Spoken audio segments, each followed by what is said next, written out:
테다 이 말씀을 좀 드립니다. 연임제는 그런 거죠. 중임이라고 하면 두 번 할 수 있다.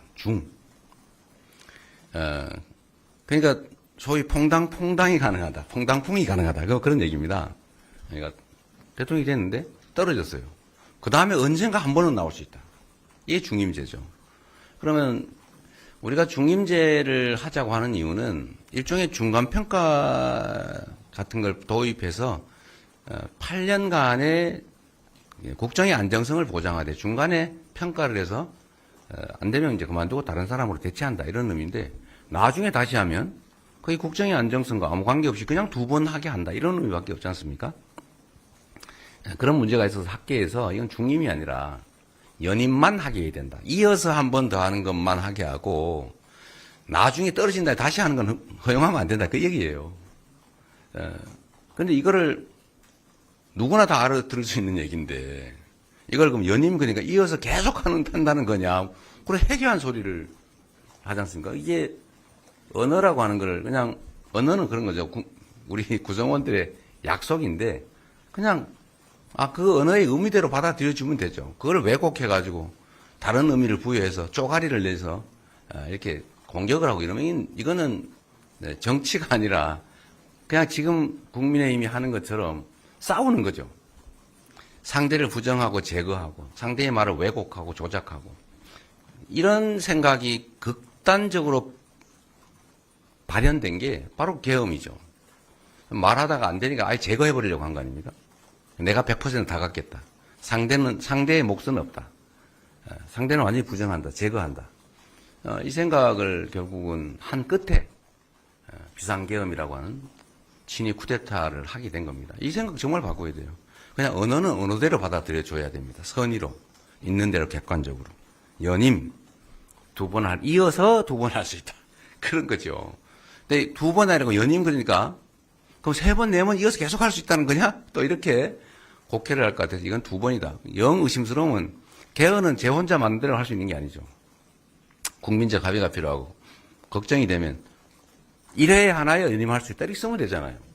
그냥 그렇게 하자라고 하면 되지. 제가 마치 이걸 100%다 결정하는 것처럼 혼자 푸틴처럼 독재하려고 그런다. 이러면 이게 정치가 되겠습니까? 이게 우리나라 정치의 수준을 떨어뜨리는 억지, 왜곡, 조작의 대표적 사례 같아요. 그러면 안 되죠. 또 한 가지는 갑자기 했냐. 그런 건 아닙니다. 아시는 것처럼 언젠가는 하자는 소리를 언젠가는 하겠죠. 제가 저번에 대선 때도 명확하게 약속을 드렸고 공약했고 그 입장은 크게 변한 게 없어요. 다만 중임이라는 의미가 중간에 특히 미국 사례를 보니까 중간에 띄고 나중에 다시 하면 이게 문제가 생기겠다. 이 세대 교체가 돼야 되는데요. 한번 불신임 받아서 이제 그만해야죠. 근데 나중에 또 나오고 이러면 어떡하겠어요. 이건 세대 변화도 좀 반영해 줘야 되니까 연임 이어서만 하게 하자라고 한 걸 바꾼 후에 나머지는 대체적으로 전에 제가 입장을 밝혔던 것과 크게 다르지 않습니다. 그리고 내란 극복이 중요했기 때문에 개헌 얘기로 내란 극복 얘기의 본질이 흐려질 것을 우려해서 제가 일단 내란 극복이 먼저다 이 말씀을 드렸던 것이고요. 어쨌든 국민의힘 쪽은 어쨌든 이 얘기로 좀 주제를 옮겨가고 싶었던 거 아닙니까? 여러분이 다 아시는 것처럼 내란 얘기보다는 개헌 얘기로 바꿔서 내란에 대한 관심을 좀 떨어뜨리고자 했는데 저는 그게 우리 국민들의 입장에서 그리 바람직하지 않다고 봤기 때문에 좀 보류를 했던 것이고 가급적이면 이번 대선에서 쌍방이 대체적으로 합의될 수 있는 것은 이번에도 개헌하자는 입장을 명확히 밝혔지 않습니까? 예를 들면 5.18 헌법 전문 수록 이번에도 한다고 하더군요. 근데 실제 속마음은 아닌 것 같긴 하지만 두 번째로 4년 연임제, 국무총리, 국회 추천제 이런 거 크게 이론 없이 합의할 수 있을 것 같고 감사원 국회 이관, 결선 투표 도입 이런 것도 크게 이론이 없을 것 같아서 좀 개헌을 하자. 단 국민투표법을 개정하지 않으면 국민투표는 사전투표가 불가능하기 때문에 사전투표한 사람은 본투표에 가서 국민투표를 또 해야 되는 그런 문제가 있어서 국민투표법을 일주일 안에 개정을 하자. 어떤 내용이든 받아주겠다.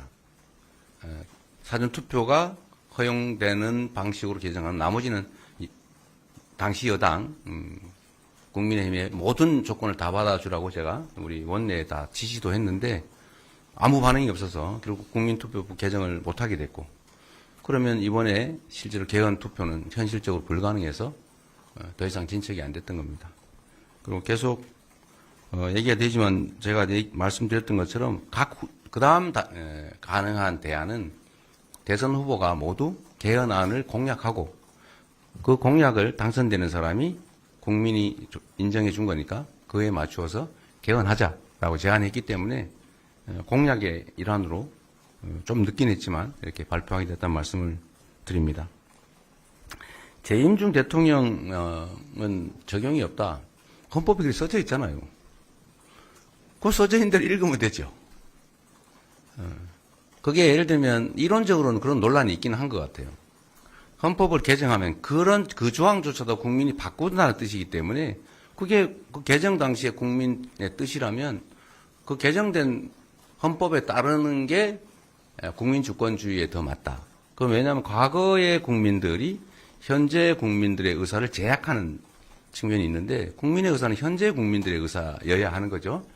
그러니까 학계에서는 그 적용이 없다라고 하지만 정치 도의상 그렇게 헌법에 써져 있는데 그걸 어떻게 쉽게 어기겠습니까? 그건 또 책임의 문제가 있죠. 그럼 저는 어떤 입장이냐? 당연히 국민의 뜻을 존중해야죠.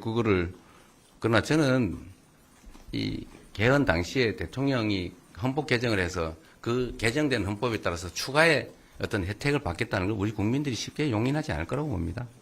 그렇게 쉬운 일이겠어요? 좀 의심을 걷어주시기를 우리 언론이야 대신 묻는 것이니까 이해합니다만 이런 정치적 공격으로 국정의 혼란, 국민들의 판단에 혼선을 주는 것은 좀 자제해 주면 좋겠다 말씀을 드립니다. 이번 선거에 유난히 그런 경우가 많은 것 같아요. 네. 예. 다음 여기. 예.